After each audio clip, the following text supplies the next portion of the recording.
Welcome Trinidad and Tobago to our News 4 report, a product of the Government Information Services Limited and the Ministry of Communications. I'm Joseph Lopez. Let's take a look at the headlines.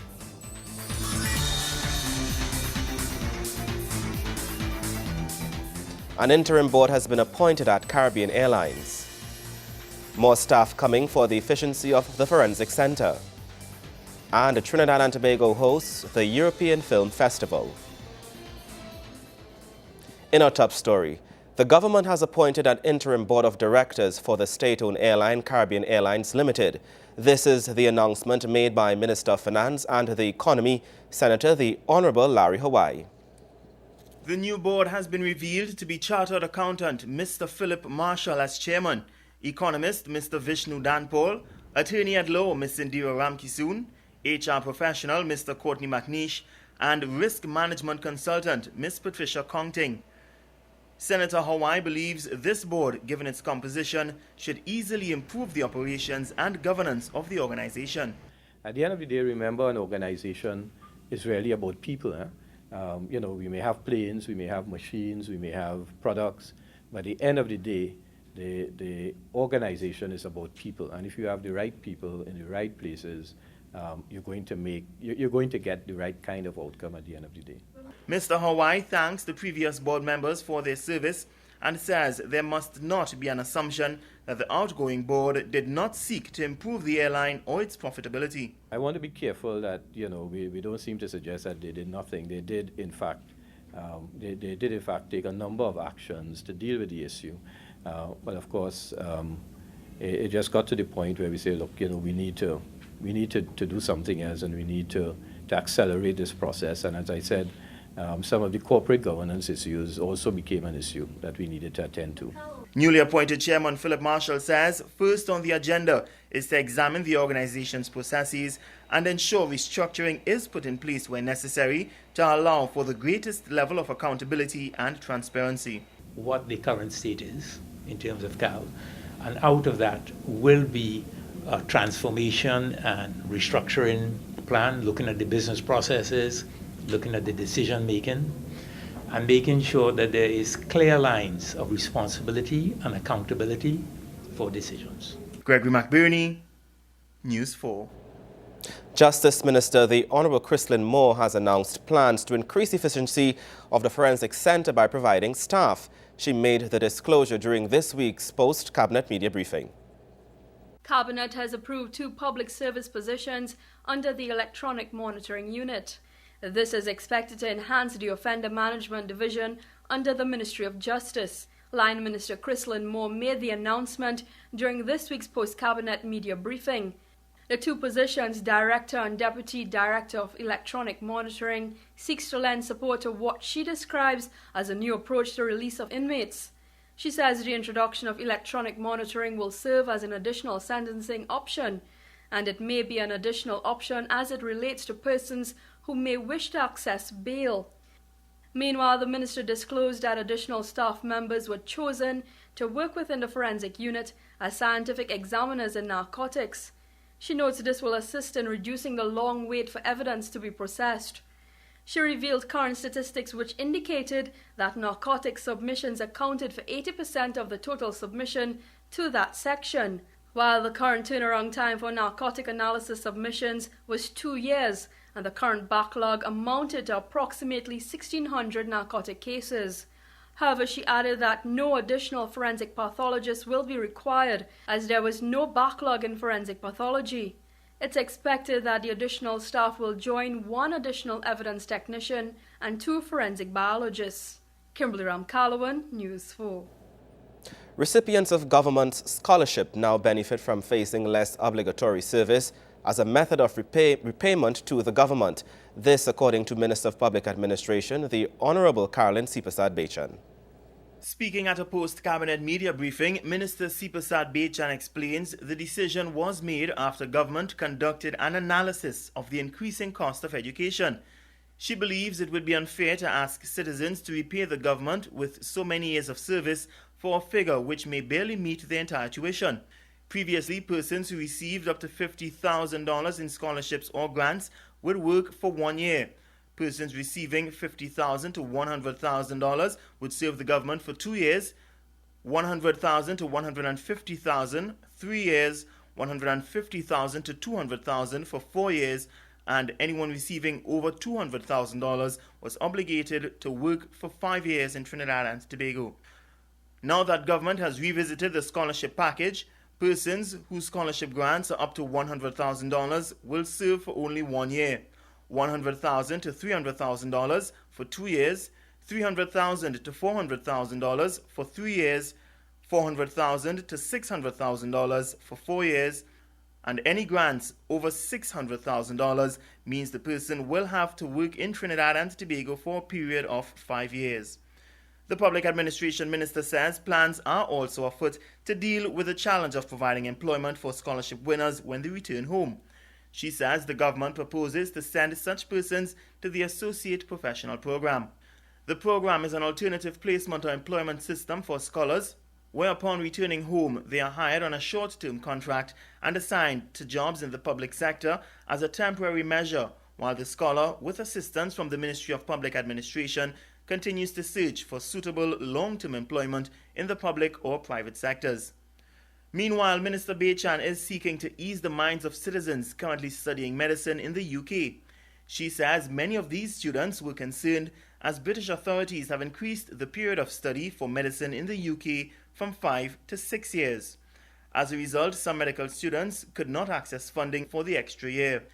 She reveals that the government will now pay for the full period of study for medical students on scholarship at any UK universities. Gregory McBurney, News 4. When we come back, we take you inside the Education Ministry. Stay with us.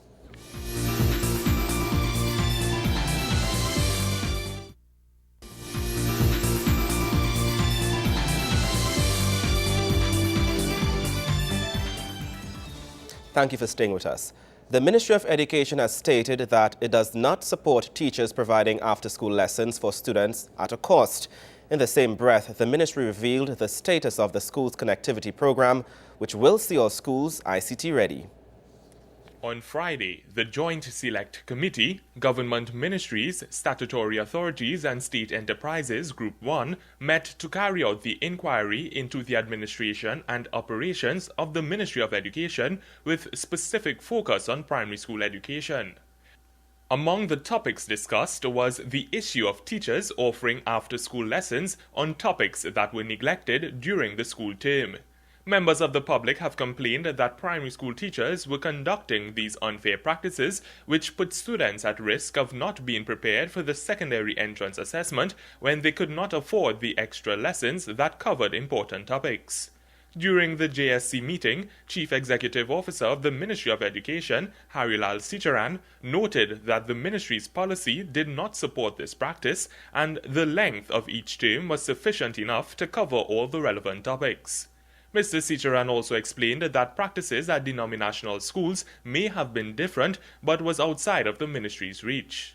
The Ministry of Education is quite clear in terms of not supporting extra lessons in government schools. As you're aware, the denominational schools, on the other hand, are owned by the various boards, and we have no control in terms of what activities take place after school. But in government schools, extra lessons are not allowed. Opportunities for teachers to provide extra lessons without cost, of course, can be facilitated.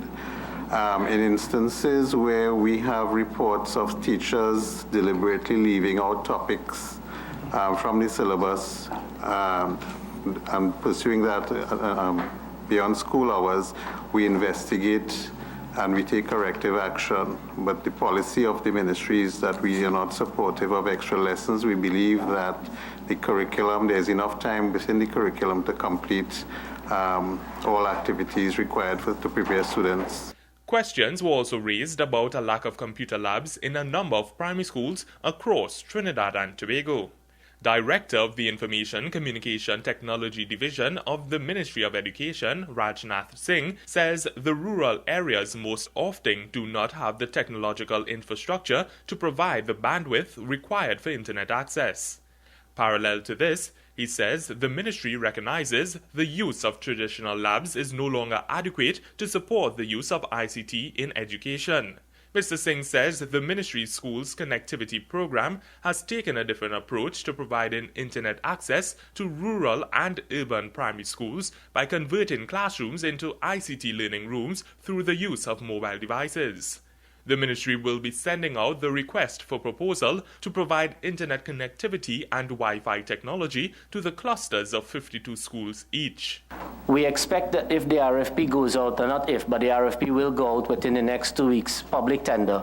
We are giving 6 to 8 weeks to that for the tender, until the tender box closes. We are then giving about 2 months to actually evaluate proposals and to move to award contract. It means then that in the new academic year, we will start to roll out to schools.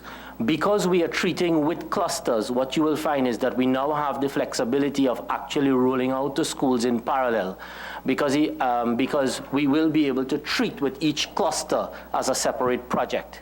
So I am anticipating that it is projected that within the next, once the contract is signed, from the date of contract signing, within the first 12 months, we will have all of the schools in areas where there is infrastructure already. We will have all of those schools with a service. And in additional 6 months, so that takes us to 18 months, we will have all of the schools in Trinidad and Tobago connected and with a service. Nikolai Edwards, News 4. Emerging from the recently closed CAFCA meeting, Foreign Affairs Minister Winston Dukaran says there is need for more CARICOM presence and influence on international bodies. The 16th meeting of the Council for Foreign and Community Relations, CAFCA, of the Caribbean Community CARICOM took place in Port of Spain and was held under his chairmanship. CAFCA, or CARICOM's Council for Foreign and Community Relations, finished this week with Foreign Affairs Minister Winston Dukaran underscoring the importance of Caribbean integration. During the closing session, the incoming chairman of the council described the meeting as successful. The meeting felt that it was necessary for us to maintain our position where we can be a party to the solution to that problem and have lent our support at all times to the United Nations resolutions on these matters, and at the same time to provide any added impetus that will bring a solution to these matters.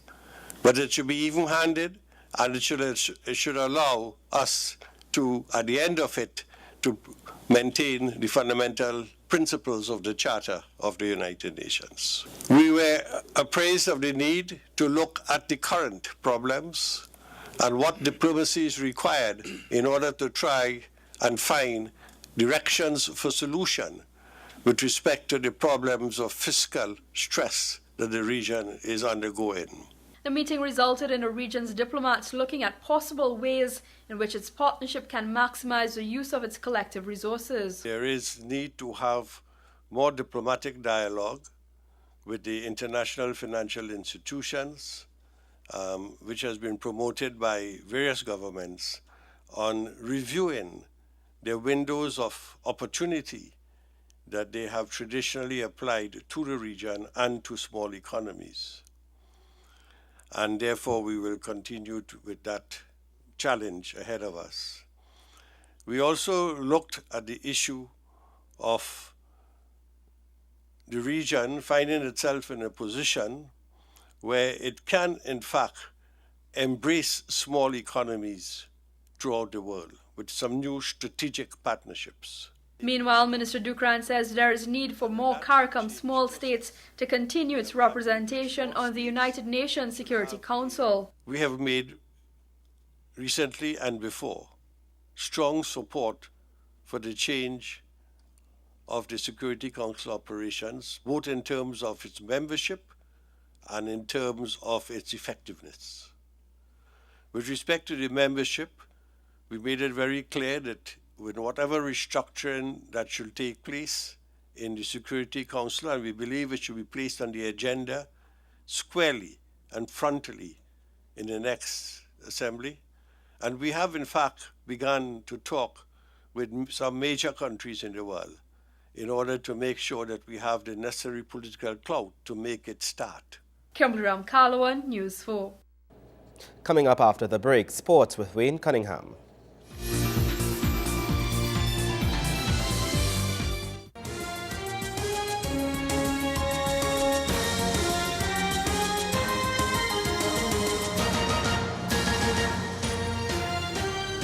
Welcome back. At the recent launch of the Ministry of Sport's new website, News 4 Sports got a chance to chat with the Honourable Anil Roberts, Minister of Sport, on what effects this latest development strategy will have on the sporting landscape. Wayne Cunningham tells us more.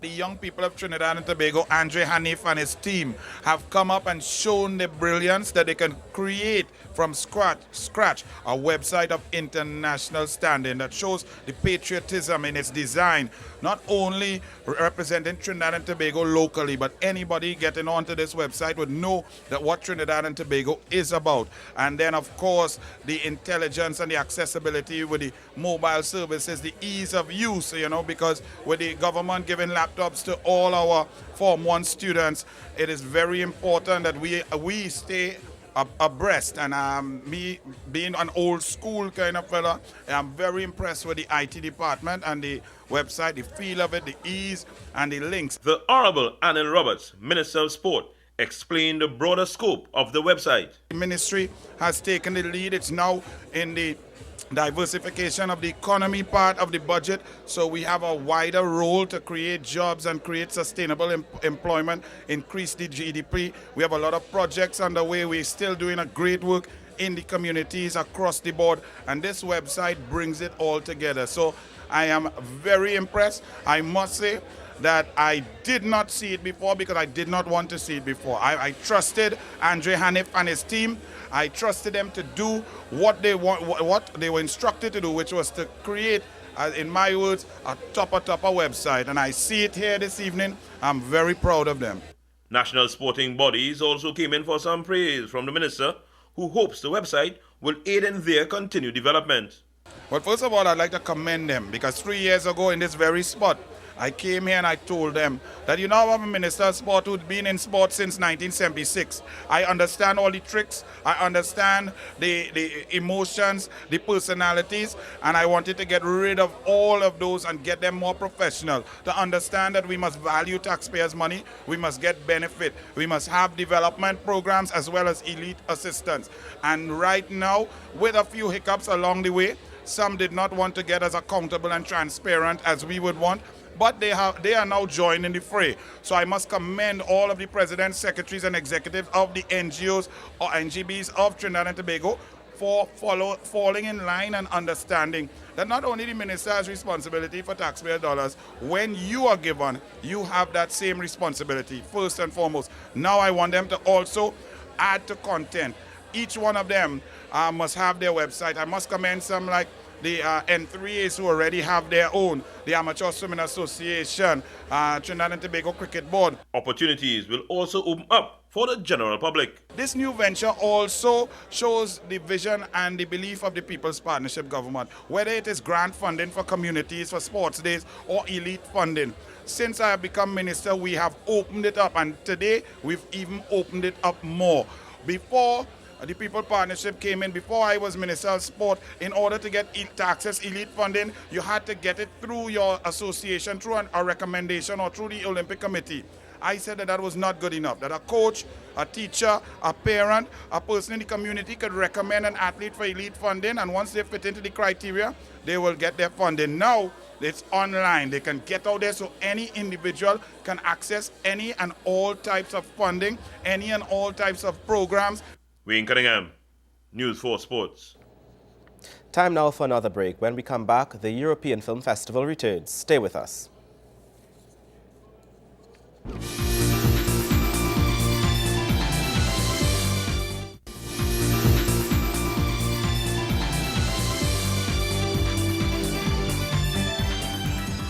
Thank you for staying with us. For the first time in its 17-year history, the European Film Festival, EFF, was held in this country in this month, May, rather than in September. The switch is to coincide with Europe Day, scheduled or celebrated on May 9th, also the day of the EFF's gala opening private screening.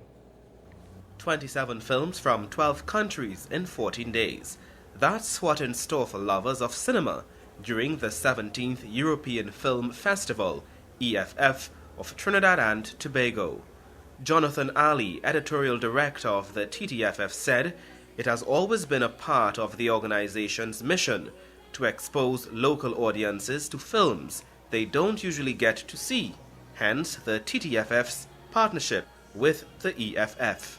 This is the second year that the Trinidad and Tobago Film Festival is putting on the European Film Festival in association with the EFF and the various European missions that put on the film festival. So we help in selecting the films that go into the program, in the publicity, in getting the word out about the festival, and just generally helping to put the festival together. And how has the response been so far? Well, today's the first day, so only one film so far, but the buzz that's been generated pre-festival has been really good, so we're expecting a really great turnout for this year's festival, which is the 17th edition of the festival. Ali also believes that the TTFF has been successful in the growth of the local and regional film industry by assisting filmmakers in getting their work out there and encouraging them to do better work. There's something for everyone. Anyone who's interested in seeing a European film, seeing something different from the average Hollywood film you would normally see in the cinema, come and see. There's films for children, there's film for language students. We often get schools bringing their French and Spanish language students as well. People want to see any type of film, comedies, dramas, thrillers, films for anyone who's interested. Last year, 9,000 patrons attended the 13-day event at Movie Town. Once again, the EFF will team up with the Trinidad and Tobago Film Festival for what Catherine Renner, International Aid Officer to the European Union of Trinidad and Tobago, hopes will be an even better year. We are organizing it from the European diplomatic missions that we are in Trinidad and Tobago. So as European Union delegation, we would be, we're assisting, we're coordinating. This year the main coordinator is actually the British High Commission. So it's a joint effort, and we're happy that all of us Europeans, we are on board. This year's EFF will include a mixed bag of drama, comedy, thriller and romance. Some acclaimed, some little heard of. Matt Nottingham, political officer to the British High Commission for Spain, talks about the Commission's role in this year's EFF. Well, this year the British High Commission is the coordinating mission. It rotates around the European missions in Port of Spain, and it's our honour this year to help to bring this together with the help, of course, of Trinidad and Tobago Film Festival. Organised by the European Union, EU member states with diplomatic missions in Trinidad and Tobago, France, Germany, the Netherlands, Spain and the United Kingdom, and the EU delegation, the EFF showcases new and recent films from the European Union. And that story brings us to the end of our News 4 report, a product of the Government Information Services Limited and the Ministry of Communications. I'm Joseph Lopez. Thank you for watching.